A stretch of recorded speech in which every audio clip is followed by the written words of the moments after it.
Yo me acuerdo que copiaba las letras que hacían mis hermanos en sus cuadernos. Cada vez que salían del colegio, llegaban a la casa y lo primero que hacía yo era ir y ver qué han hecho en los cuadernos, ¿no? Y copiaba algunas letras, copiaba algunos dibujos, obviamente de acuerdo a mi propia línea, ¿no? Siempre estaba queriendo hacer algo y siempre estaba rayando, haciendo líneas. Cuaderno que encontraba, cuaderno que rayaba, ¿no? Cuaderno que garabateaba y todo eso.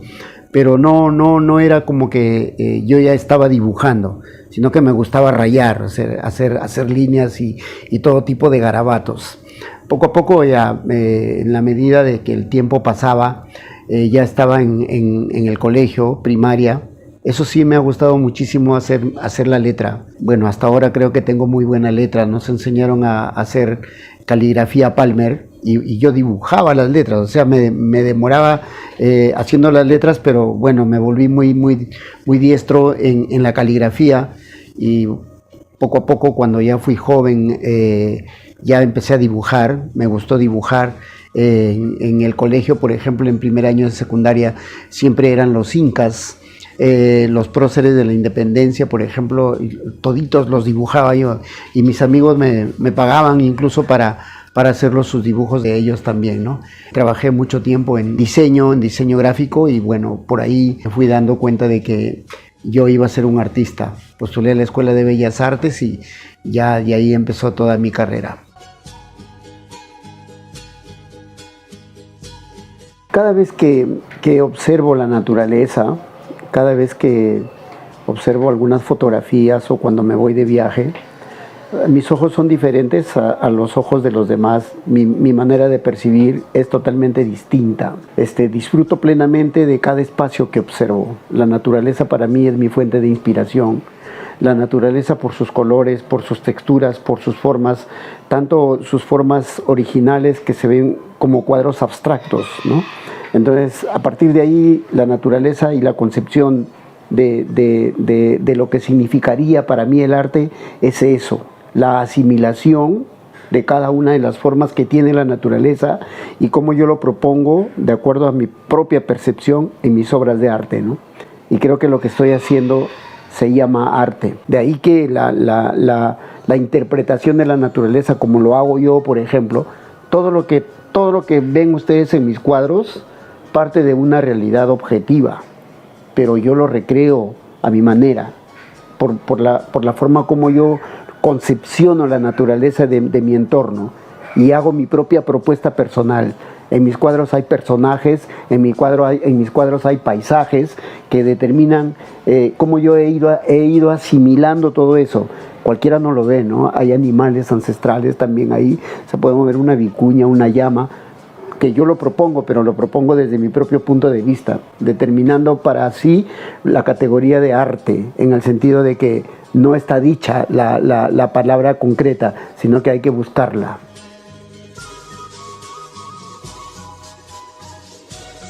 Para hablar de la naturaleza y la concepción de mi trabajo respecto al símbolo, respecto a la iconografía, propiamente dicho, la semiótica de mi trabajo, es particularmente, tiene un indicio, que forma parte de la semiótica, un indicio en las culturas ancestrales, los relieves, los dibujos, las esculturas, las construcciones, pero luego yo proceso mi trabajo personalmente y hago que esto no se parezca realmente a lo que existe, sino que yo lo asumo, lo asimilo, ¿listo? Y luego lo propongo a partir de líneas, colores y formas. Entonces eso implica que yo hago mi propia construcción. Puedo recrear la tierra de Chan Chan y le puedo dar un color rojo, un color naranja, un color azul, cosa que no es real, pero ese es el color que yo quiero darle.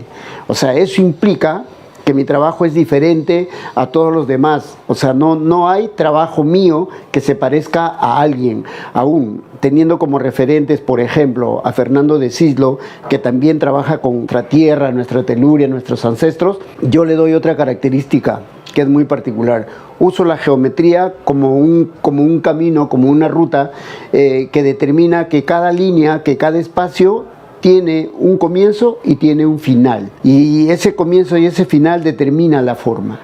es la conclusión del punto, si queremos determinarlo de esa manera. Esa es la función de la semiótica en mi trabajo, ¿no? Es muy particular, nadie lo hace, y ahí ya, por esas mismas características, determina como que ya forma parte de mi estilo, ¿no?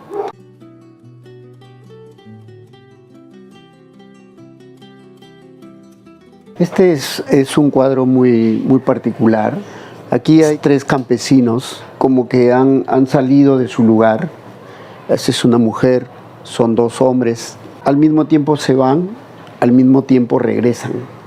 Aquí tenemos otro personaje como que está esperando, y aquí tenemos un paisaje, o sea, hay una construcción. Aquí hay otros elementos que constituyen la fuerza telúrica, la fuerza que tiene el espacio mismo donde radicaban en algún momento y luego fueron desplazados.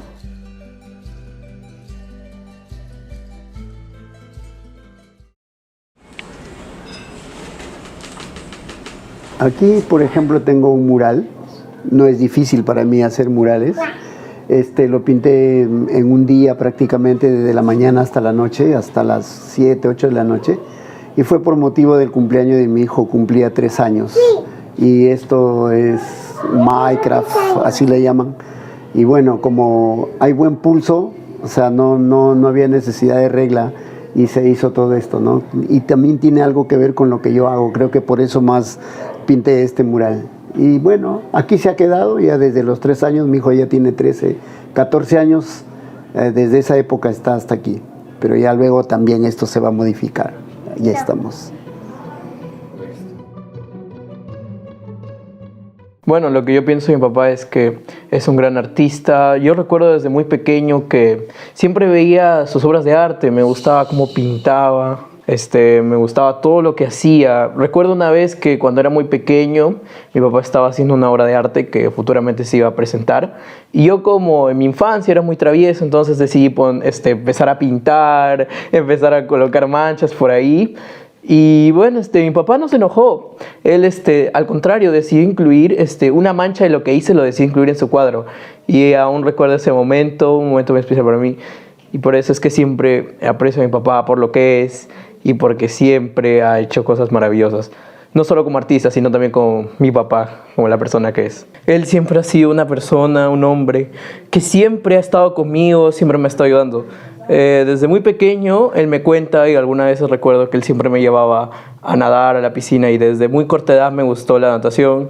Y bueno, también le agradezco a él siempre porque todos los días que íbamos a la piscina él me enseñaba algo nuevo, me enseñaba cosas que él sabía, y eso me ayudó bastante. También recuerdo cuando me preparaba para los concursos en el colegio. Recuerdo la primera vez que participé en un concurso fue en el año 2018. Recuerdo que mi papá me preparó mucho para declamar un poema, lo cual sirvió, ya que gracias a eso después terminé ganando el primer lugar en aquel concurso. Y bueno, pues también en nuestros tiempos también me estaba ayudando bastante, en especial porque ya estoy a 2 años de acabar el colegio, y ha sido una persona de mucha bendición para mí, y también como papá una persona muy buena que siempre me ha ayudado hasta en momentos más difíciles y que siempre ha estado conmigo. Mi trabajo aquí en la Escuela Superior de Bellas Artes de Trujillo se inició en el año 1988, o sea, un poco hace más de 30 años que estoy aquí en este lugar. Fue muy, ¿cómo podré decir?, casual la forma como llegué a esta escuela. Yo estudié aquí, estudié toda mi carrera, pero jamás pensé que yo iba a ser profesor aquí en la escuela. Algunos dicen, ¿no?, que siempre el anhelo está en el corazón de ser un profesor en su alma mater, en donde se preparó para hacer, ¿no? Y tal vez yo no tuve ese criterio, jamás estuvo dentro de mis planes, ni anhelos ni sueños, trabajar como profesor en la Escuela de Bellas Artes.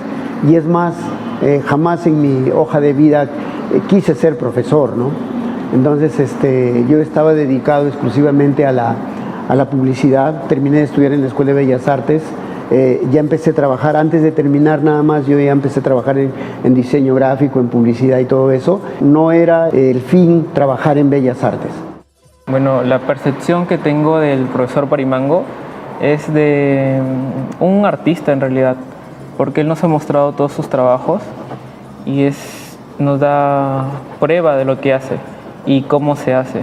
Y a mí me inspira mucho, más que enseñarme, me inspira mucho y me instruye, porque nos muestra cómo ha logrado lo que tiene de forma muy, muy humilde, sin alardear, por así decirlo, pero ha logrado varias cosas que para un artista inspira a eso, o aspira más bien a eso.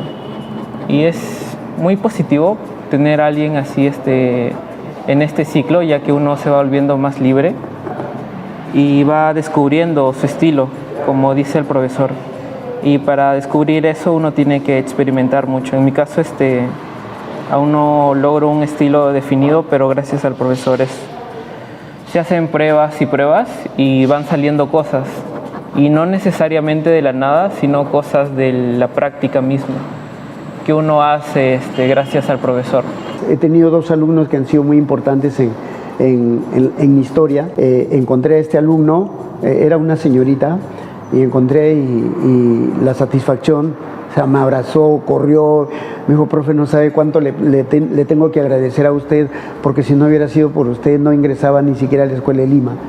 Y ya estaba terminando en la Escuela de Lima y me dijo, no, gracias a usted también por todo lo que ha hecho por mí, porque sentó la base y el precedente. Hoy soy invitada para exponer en Alemania.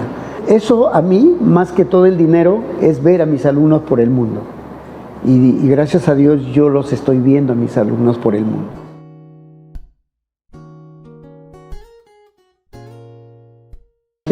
Respecto a lo que viene a partir de aquí, por ejemplo, yo tengo muchas invitaciones para exponer en Europa y en Estados Unidos. Como meta principal sería llegar a viajar y exponer y estar ahí, ¿no? Vivir ahí de repente un tiempo y pintar, recoger todo lo que hay sobre arte contemporáneo, sobre arte moderno, por ejemplo en Nueva York, cosa que les ha ocurrido a algunos artistas que han ido y bueno, han sido trastocados respecto a la forma como se puede vivenciar el arte ahí, ¿no? Igual que en Europa, por ejemplo, Europa tiene su lado que es muy tradicional, como su lado moderno también. Entonces España, por ejemplo Barcelona, Madrid, son espacios totalmente diferentes. Ahí yo ya expuse, mis cuadros también han estado por ahí, pero me falta ir personalmente a presenciar cómo cuelgan mis cuadros en una galería en Europa o cómo cuelgan mis cuadros en Estados Unidos. Pienso que sí lo voy a hacer, pienso que sí voy a llegar, voy a estar seguramente en alguna exposición, pero mientras que tenga vida, tengo la esperanza presente de que uno de mis proyectos es trabajar en el extranjero.